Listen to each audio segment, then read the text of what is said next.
오늘 이 아침에는 아름다운 길을 가는 사람들이라는 제목으로 하나님의 말씀을 나누도록 하겠습니다. 한 젊은이가 있었습니다. 장래가 촉망받는, 정말 그 앞길이 창창한 한 젊은이가 있었습니다. 지금으로 치면은 고위 공무원이 될 수 있는 코스를 하나씩 밟고 있었던 그런 젊은이입니다. 많은 사람들이 주목했고, 그리고 가문도 좋고, 그 당시에 가장 사람들이 선망했던 그 로마의 시민권도 가지고 있었던 젊은이였습니다. 그런데 어느 날 그가 확 바뀝니다. 자기가 가지고 있는 특권을 다 내려놓고 떠돌아다니면서 예수가 그리스도라고 전하기 시작합니다. 십자가에 달린 그 예수가 구약에서 이야기했던 메시아 그분이 맞다라는 사실을 전하기 시작합니다. 많은 사람들은 그 이야기를 듣고 손가락질하고 조롱하기도 했습니다. 물론 그가 가는 곳마다 335요, 55 모여서 교회가 이루어지는 흔적들을 우리는 성경을 통해 찾아볼 수 있지만, 그런데 그를 조롱하고 또 그를 또 멸시하고 심지어는 그를 죽이려고 했던 사람들이 많았다는 것을 우리는 성경을 통해서 만나볼 수 있습니다. 세월이 많이 흘러서 그가 노년이 됐을 때 그가 지금 어디 있는가, 그렇게 수고하고 애썼으니까 좀 그런 대가를 받아야 함에도 불구하고 그는 지금도 감옥에 있습니다. 죽음을 앞두고 있고, 그리고 그는 많은 사람들이 손가락질을 또한 받고 있는 상황입니다. 여러분, 그가 누굽니까? 사도 바울이죠. 사도 바울입니다. 오늘 우리가 함께 봉독한 디모데 후서는 그 바울이 정말 사랑했던 제자와 같고 아들과 같았던 디모데에게 편지를 쓰는, 그리고 그 두 번째 편지, 마지막 편지라고도 할 수 있는 편지의 내용입니다. 그 당시 디모데는, 이 편지를 받을 당시에 디모데는 에베소라는 그 도시에서 목회를 하고 있었습니다. 성경에도 여러 번 나오는 에베소 교회입니다. 에베소라는 도시는 아주 컸고요, 무역이 아주 흥황했고, 그리고 미신도 많았던 그런 도시입니다. 지금 터키 지방에 셀축이라는 도시에 가면 이 에베소의 흔적이 아주 규모 있게 그대로 남아 있습니다. 가보면 그 당시 이 에베소 도시가 얼마나 대단했던가를 지금도 볼 수 있습니다. 학문적으로, 그리고 무역으로, 그리고 종교적으로 아뎀이라는 여신을 섬겼는데 그 흔적이 있고, 지금도 그 고대 유물의 그 어떤 사진 속에서 보면 나타나는 어마어마한 도서관의 흔적이 있는 곳이 바로 이 에베소 교회의 어떤 유적에서 살펴볼 수 있습니다.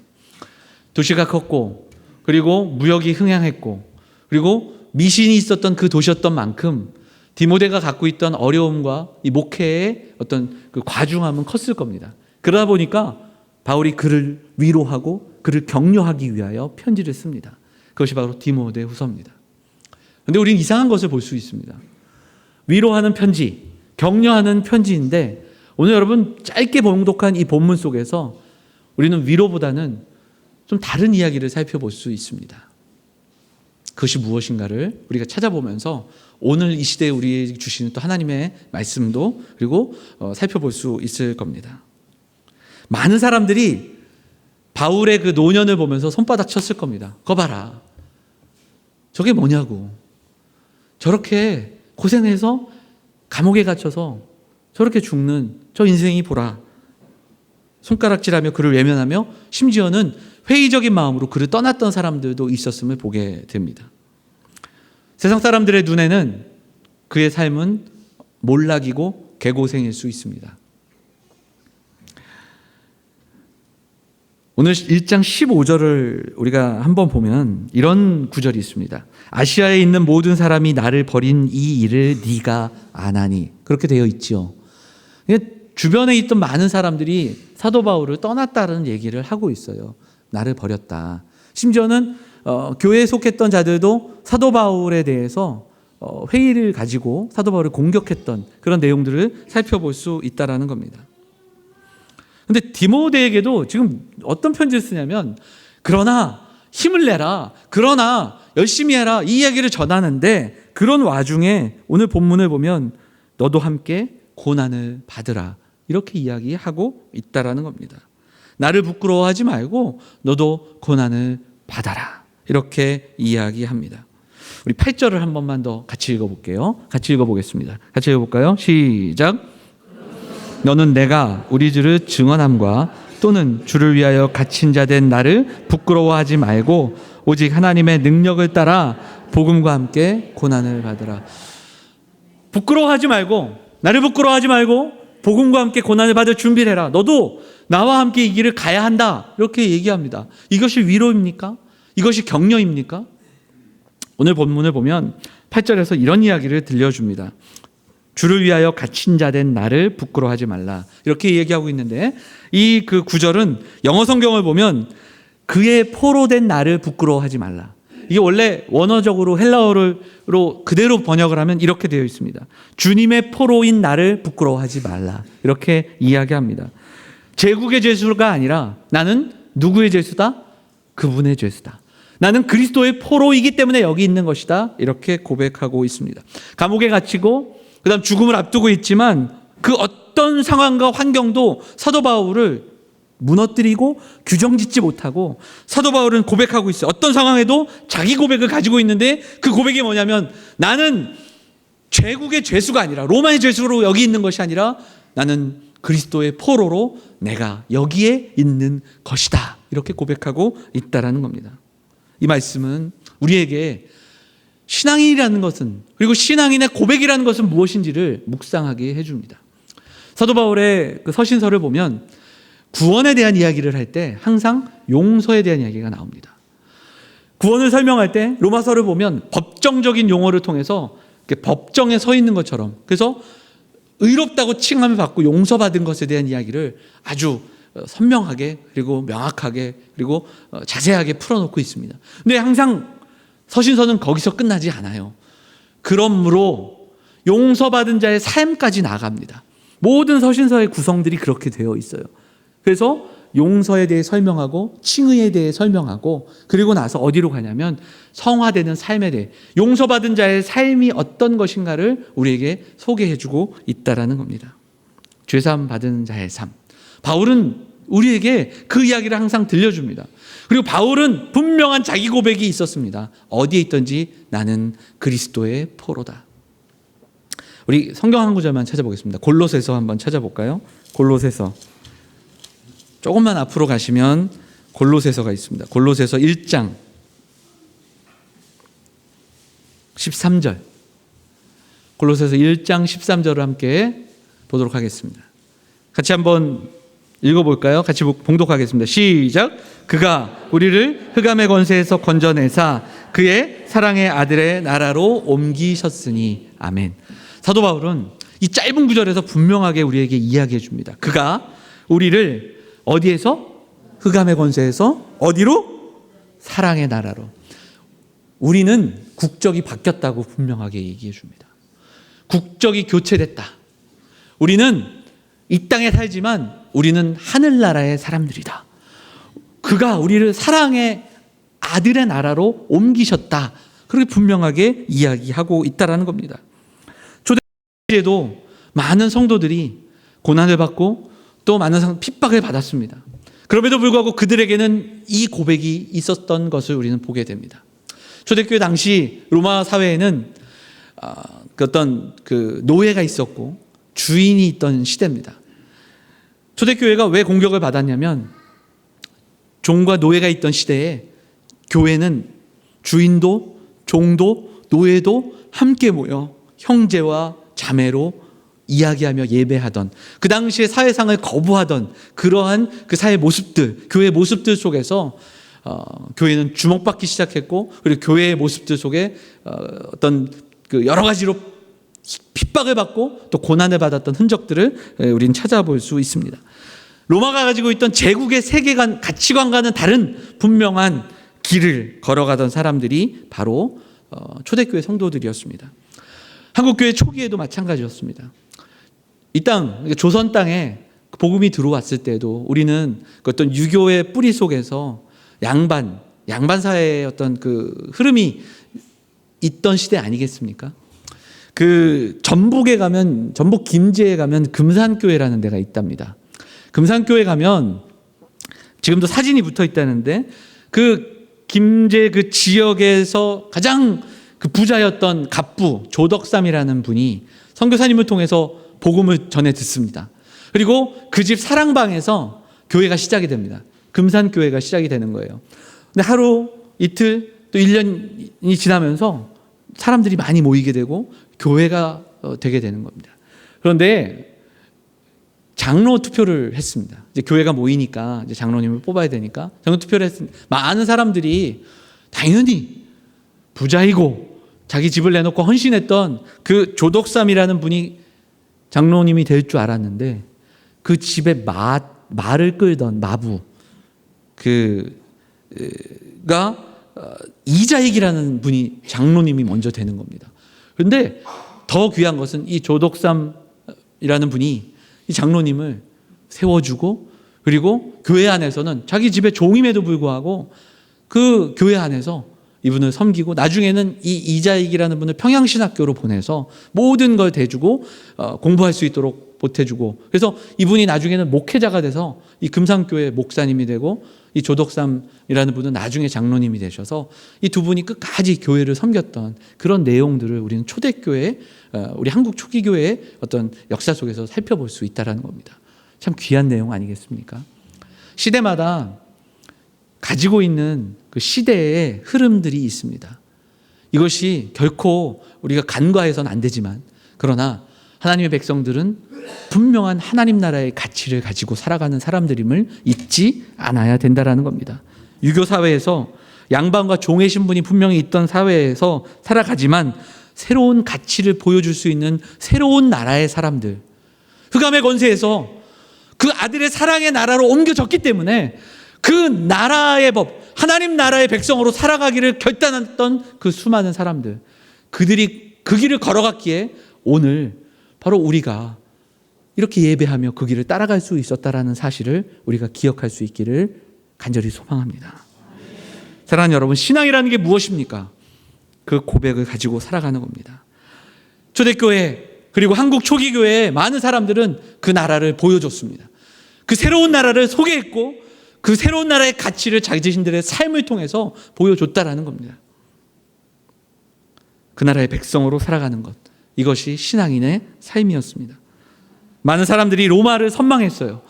로마 시민권 갖는 것이 인생의 목적이었던 그 시대에 시민권이 있었음에도 불구하고 로마의 시민권이 아니라 하나님 나라, 어느 누구도 알아주지 않는 그 하나님 나라의 백성임을 선포하며, 감옥에 있어도 나는 그리스도의 포로로 여기 있다, 내가 죄를 지어서 여기 있는 것이 아니라 나는 그리스도의 포로이기에 여기에 있는 것이다, 나를 통해 복음이 전해질 것이기 때문에 나는 여기에 있는 것이다 라고 고백했던 그 바울의 고백을 오늘 이 아침에 우리가 들을 수 있기를 원합니다. 사랑하는 여러분, 이 고백이 저와 여러분들 우리의 살아가는 그 삶 속에서 고백되어지기를 원합니다. 이 땅을 살아가지만 나는 하나님 나라의 백성이다, 그 나라의 가치를 먼저 붙들어야 한다라는 사실, 나는 그리스도의 포로 된 삶을 놓치지 않겠다라는 결단으로 우리가 살아가야 할 줄 믿습니다. 그리스도의 포로 된 삶, 그 삶을 우리가 바라보며 이 아침에 함께 걸어 나갈 수 있기를 소원합니다. 그럼 어떻게 이렇게 당당하게 그 나라의 백성으로 살아갈 수 있는 힘이 어디에 있었을까? 그 힘이 어디에 있었을까를 우리가 좀 살펴보겠습니다. 12절 말씀 한번 볼까요? 12절 말씀 같이 읽겠습니다. 다시 한번 12절 같이 읽겠습니다. 시작.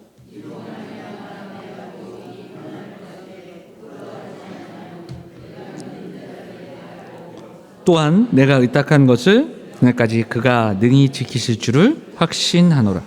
아멘. 바울은 내가 부끄럽지 않은 이유는 내가 믿는 자를 내가 분명히 알고 그분이 끝까지 나를 지키실 것을 내가 확신한다, 이렇게 이야기합니다. 이것이 바로 믿음입니다. 믿음은 내가 믿는 자가 누군지를 알아야 됩니다.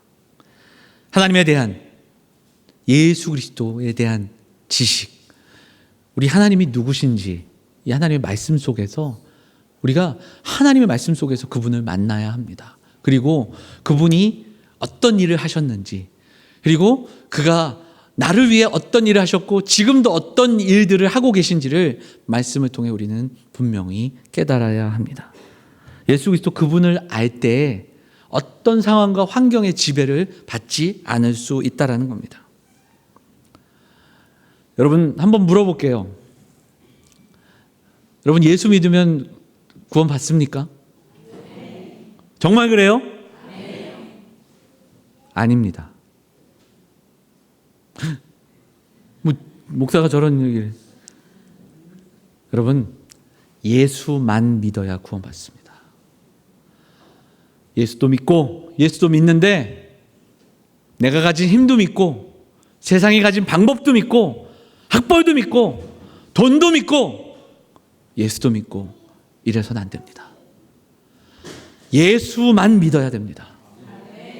예수 외에는 구원받을 수 있는 어떤 이름을 우리에게 주시지 않았다라는 사실, 예수만 믿어야 구원받습니다. 구약의 이스라엘 백성들이 우리가 지난주에도 살펴봤지만 한 번도 하나님을 안 믿던 적은 없습니다. 그런데 그들은 하나님도 믿고 바알도 믿고 아세라도 믿고 가나안 땅 들어가니까 그 지역 농사가 너무너무 잘 되는데 그 원인을 살펴보니까 비를 내리게 하는 신이 있더라.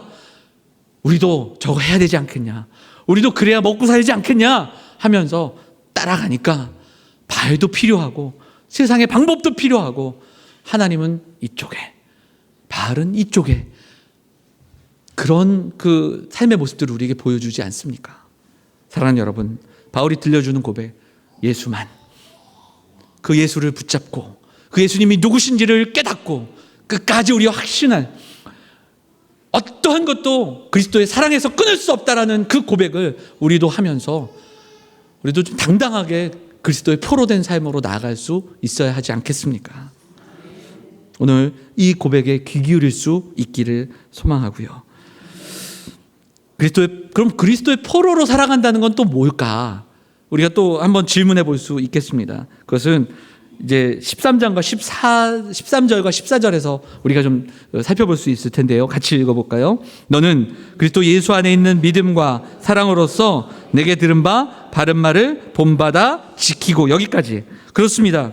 내게 들은 바 그 바른 말을 본받아 지키라, 이렇게 되어 있어요. 조금 다른 성경으로 찾아보니까 표준세 번역에서는 나에게 들은 그 건전한 말을 본보기로 삼아라, 이렇게 되어 있고, 그리고 나에게 들은 진리의 말씀을 실천해라, 이렇게 되어 있습니다. 그래서 두 가지 의미가 있는데 복음을 전하라는 겁니다. 이 짧은 구절이지만 여기서는 그 복음에 대한 내용이 10절, 11절, 9절부터 이렇게 나오는데 그 은혜의 어떤 예수 그리스도로 말미암아 우리가 입은 그 은혜, 이런 것들을 설명하는데 복음의 말씀을 가르쳐라, 이렇게도 설명할 수 있고요. 더 나아가서는 그 말씀을 가르치는데 어떻게 가르치냐면 삶으로 가르치자는 거예요. 그러니까 이렇게 입으로 가르치는 게 아니라 내가 살면 그것이 뭐가 된다? 복음이 되고, 내가 그렇게 걸어갈 때 그 길을 따라오게끔 하는 이정표가 되라는 그러한 말씀을 우리에게 들려주고 있다는 겁니다. 디모데야, 네가 에베소에서 목회하는 거 힘든데 네가 복음대로, 말씀대로, 네가 들었던 그 말씀대로 살아가면 성도들 네가 가는 그 길 따라올 것이다, 이렇게 이야기하고 있다는 겁니다. 복음이에요.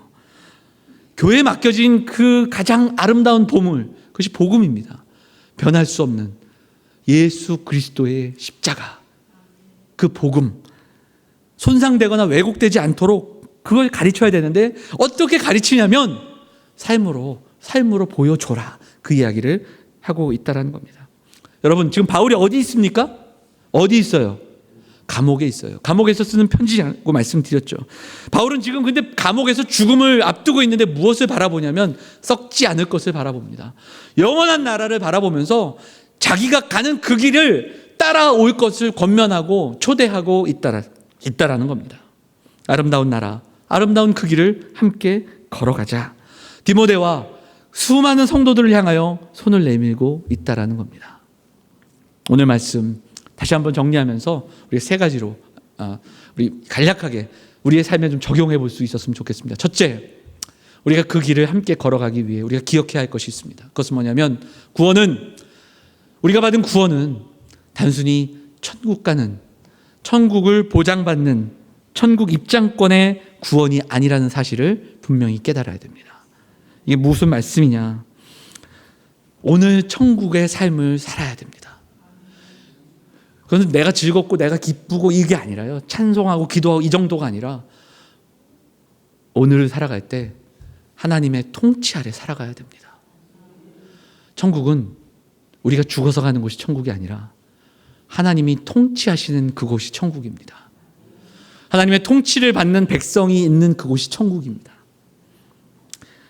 여러분 생각해 보세요. 여러분 오늘 천국에 있다 내가 정말 기쁠까요? 아멘? 여러분 정말 그러실까요? 하나님의 통치가 있는 거예요. 근데 오늘을 살아가는데, 오늘은 주일이니까 우리가 좀 익숙하니까 주일 말고 내일 딱 월요일 아침부터 이제 하루 한 주 시작될 때 여러분 하나님의 통치 아래 살아가십니까? 하나님의 통치를 매일매일 경험하고 수많은 갈등과 고난과 또 수많은 어떤 생각 속에서 하나님의 통치를 의식하고 살아가십니까? 오늘도 예배 전에 장로님과 잠깐 말씀을 나누면 장로님이 하나님 앞에서 코람데오에 대한 이야기를 저하고 함께 막 나누셨는데 여러분 그렇게 살아가십니까? 그렇게 살아가지 못한다면 오늘 우리가 천국에 들어간다면 우린 너무너무 힘들 겁니다. 쉽게 얘기를 하자면 또 우리 둘째 얘기를 해야 되는데 우리 아이들 초등학교 4학년 1학년인데요. 저 아이들에게 TV가 없는 곳은 천국이 아닐 겁니다. 오늘 우리가 다 함께 천국에 갔는데 TV가 없다면 저희 둘째는 정말 미쳐버릴 겁니다. 몇 주 전에 저희 가정에서 함께 예배하다가 제가 그날 우상 숭배에 대한 이야기를 했어요. 같이 이제 십계명을 그렇게 나누는 가운데 우상은 하나님보다 더 우리가 소중히 여기며 하나님보다 더 그것을 향하여 매달리는 거다. 일주일 동안 우리의 삶을 돌아보자. 하나님을 잊고 우리가 이것만큼은 놓치지 못하고 살아가겠다. 그렇게 붙잡았던 게 있느냐 그랬더니 좀 알아들었나 봐요. 제 옆에 있더니 TV를 이렇게 쳐다보더라고요. 저랑 눈이 마주쳤어요. 그랬더니 제가 손가락으로 TV냐? 그랬더니 끄떡끄떡 거리더라고요. 아이들에게 TV가 없는 곳 천국일까요? 우리 청년들도 있는데 젊은이들에게 와이파이가 없는 곳은 천국이 아닐 겁니다. 인터넷이 안 되는 그곳 답답해서 미칠 겁니다. 오늘 우리의 가정에서 천국을 경험하지 못한다면, 오늘 우리의 교회에서 천국을 경험하지 못한다면 우리는 하나님 나라에서 어떻게 그 하나님의 통치 아래 살아갈 수 있겠습니까? 교회는 이 땅에 주신 하나님의 선물입니다. 왜 선물이냐면 그 천국을 이곳에서 맛보는 겁니다.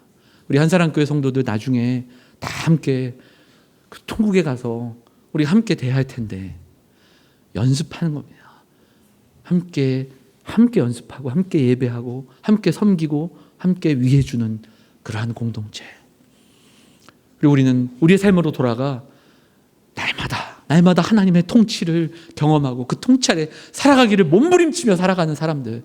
힘들고 어렵지만 이 시대가 악해짐으로 우리를 공격하고 우리를 힘들게 하는 이 요소들이 많지만 하나님 나라의 백성이기 때문에, 그리스도의 포로이기 때문에 우리가 그곳에서 나는 하나님 나라의 백성으로 살아가겠다, 하나님의 통치 아래 거하겠다, 몸부림치며 살아가는 사람들, 저와 여러분이 되어야 할 줄 믿습니다.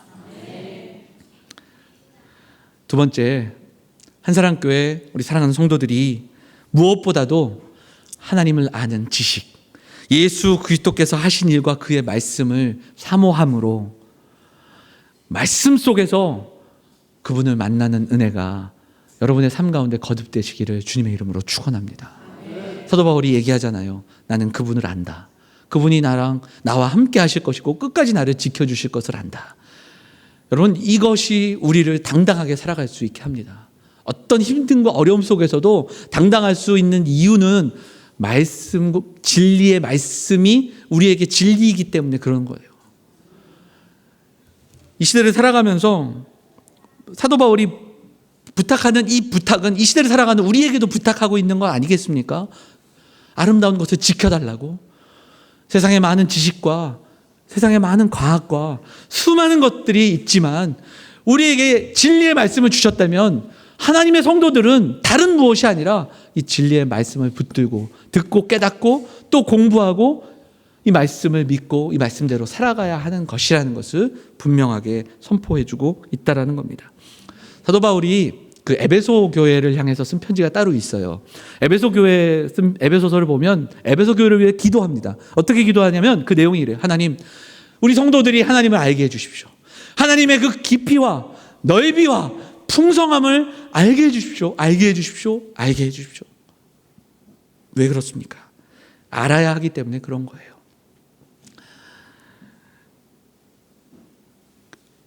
알 수 있는 방법은 하나님 말씀밖에 없습니다. 하나님은 우리를 설득하고 또 우리에게 말씀하시고 계시다라는 거예요. 레리 오스본이라는 분이 쓴 책이 있습니다. 그 책 제목이 뭐냐면 당신의 열심이 위험한 이유, 이렇게 되어 있어요. 당신의 열심이 위험한 이유. 왜냐하면 사실 열심으로만 치면 한국교회 우리 성도들을 따라갈 사람들이 없답니다. 미국도 한때 그랬대요. 근데 열심히 뭐냐면 하나님의 말씀에서 출발하지 않는 우리의 신념으로 신앙생활을 읽어나가면 직분을 맡아도 목회를 해도 내 열심과 내 생각과 내 고집으로 달려가면 위험하다라는 이야기를 들려줍니다. 뭐냐면 신념과 신앙이 다르기 때문에 그래요. 교회 안에 많은 사람들이 모여 있는데요. 교회 안에 많은 사람들이 모여서 일을 하다 보니까 어려움들도 많고 막 부딪히기도 하죠. 근데 왜 그러냐면 신념이 부딪히는 거예요. 말씀보다 앞서지 않으면 돼요. 저는 심지어 강대상 가지고 싸우는 교회도 봤습니다. 강대상을 이렇게 크리스탈로 해야 되냐, 나무로 해야 되냐, 이런 거 가지고 막 교회가 싸우고요. 여러분, 예배 하는 게 맞습니까? 예배 드리는 게 맞습니까? 예배 보는 게 맞습니까? 다 맞아요. 이게 국어의 차이예요. 물론 국어 언어적으로 어떤 그 차이가 있겠죠. 저는 예배한다가 맞는 것 같아요. 근데 중요한 건 맞죠? 이거 갖고 싸울 일이 아니잖아요. 저는 교회에서요, 어른들 이거 갖고 소리치면 싸우는 것 같습니다. 여러분, 신앙은 말씀을 넘어서지 않으면 돼요. 신념과 열심도 말씀까지만 가면 돼요. 그리고 말씀이 가면 말씀을 따라가면 되는 겁니다. 교회를 많이 좀 다녀봤어요. 제가 이제 개척을 하려고 하니까 동탄 지역에 있는 교회는 거의 다녀본 것 같아요. 정말 많이 다녔는데요. 정말 속상한 일이 많았습니다. 한국 교회가 저는 이제 교단에서 어릴 적부터 자라고 저희 교단 외에는 이렇게 나가본 적이 별로 없습니다. 물론 이제 학교를 대학 다닐 때는 합동축 을 있는 교회들을 접할 기회가 많긴 했지만 교단 외의 교회들을 이렇게 많이 다녀본 적이 없었어요. 한국 교회가 얼마나 지금 위기인가를 몸소 가서 체험해봤어요. 뭐 하나만 예를 들자면 저희 가족이 이제 함께 예배를 하는데 어디 교회 갔더니 목사님이 나오셔가지고 설교하는 30분 내내 땅 얘기만 하더라고요. 그래서 저는 예배 시작할 땅을 얘기하니까 성경에 땅이 많이 나오잖아요. 그래서 그 땅인 줄 알았어요. 근데 아니라 동탄 땅 얘기만 하더라고요. 정말 부동산에 대해서 막 얘기하는데 부동산 얘기를 막 계속 하는데 언제 끝날까 거의 끝나지 않는 거예요. 제가 너무 나중에는 분도가 나더라고요. 근데 저희 아내가 제 손을 꽉 잡더라고요. 근데 그러면서 본 게 한 가지 더 있습니다. 뭐냐면 그 교회가 한 작은 교회가 아니었어요. 한 400~500명 되는 교회. 어떻게 이럴까 둘러봤어요. 성도들이 설교를 듣고 있지 않더라고요. 성도들이 머리를 숙이고 말씀을 듣고 있지 않았어요. 물론 몇몇 듣는 사람이 있지만 대다수가 듣지 않았어요. 그러니까 그냥 그렇게 교회에 나오는 거예요. 나와서 말씀 안 듣고 앉아 있다 가는 겁니다. 우리가 말씀 앞으로 나가야 됩니다. 말씀을 통해 만나야 됩니다. 그래야 거기에 그곳에 위로가 있고 그곳에 소망이 있고 그곳에 능력이 있는 겁니다. 그리고 이제 마지막으로 그 말씀을 알아야 말씀대로 살 수가 있는 거예요. 아까도 말씀드렸죠. 복음을 전하라. 이 아름다운 길을 같이 가자. 이 아름다운 것을 지키라 얘기했는데 어떻게 할 수 있느냐? 그렇게 살아야 됩니다. 여러분들이 힘들지만 어렵지만 오늘도 하나님 나라의 통치 아래 내가 있음을 기억하고 말씀을 배우고 그 말씀대로 어렵지만 살아가야 그것이 복음의 길이 된다는 사실을 우리는 분명히 기억해야 합니다. 토레이 목사님이라는 분이 있습니다. 이분이 이런 얘기를 했어요. 성경에는 많은 번역들이 있다. 많은 번역본이 있다. 그런데 이 세상에서 가장 위대한 번역은 내 삶으로 성경을 번역하는 것이다. 여러분들의 삶이 하나님의 말씀을 해석하고 하나님의 말씀을 번역하는 삶이 되시기를 주님의 이름으로 축원을 드립니다. 그래서 여러분들의 자녀가, 여러분들의 이웃이, 여러분들의 성도들이 함께 장로님의, 집사님의 삶을 보면서 하나님의 말씀을 경험하게 되고 그 말씀이 우리들의 삶을 통해서 다시 한번 길이 되고 그 길을 걸어가는 그 길을 우리의 자녀들이 따라오는 그 역사가 초대교회부터 시작됐던 그 일이 우리 한사람교회 성도들의 삶을 통하여 우리의 뒤에 다음 세대들을 향하여 이루어질 수 있는 그 길을 닦아내는 우리 사랑하는 성도들 되시기를 다시 한번 주님의 이름으로 축원을 드립니다. 그 고향이라는 시가 있습니다. 루신이라는 사람이 쓴 시. 그 미생이라는 그 드라마에도 이 시가 잠깐 소개됐는데요. 본래 땅 위에는 길이 없었다. 시의 내용이에요. 한 사람이 먼저 가고 걸어가는 사람이 많아지면 그것이 뭐가 되는 거다? 길이 되는 거다. 예수님께서 그 길을 걸어가셨습니다. 아무도 갖지 않는 그 길을 걸어가시고 예수님 가신 그 길을 제자들이 따라가고 그 길을 초대교회 성도들이 따라가고 조선 땅에 복음이 들어왔을 때 또한 그 길을 따라갔던 믿음의 선조들이 있었습니다. 이제 그 길을 따라가는, 길을 내는 우리들의 발걸음이 될 수 있기를 간절히 소망합니다. 오늘 하나님의 통치 아래 내가 살아가고 있음을 기억하고 그 통치를 다시 한번 하나님 말씀 속에서 경험하고 그 말씀대로 살아갈 것을 결단하면 우리의 삶이 길이 됩니다. 이것을 분명히 믿으시고 오늘 디모데를 향하여 외치는 사도 바울의 그 초대가 오늘 저와 여러분들을 향한 초대임을 기억하면서 우리가 어렵고 힘들지만 이 정말 힘든 이 시대를 살아가지만 다시 한번 우리도 이 길을 감당하겠노라고 결단하며 우리가 함께 길을 걸어감으로 수많은 젊은이들에게 다음 세대에게 우리 자녀들에게 좀 그 길을 보여줄 수 있는 저와 여러분 우리 한사랑교회 성도들 다 되시기를 주님의 이름으로 축원을 드립니다.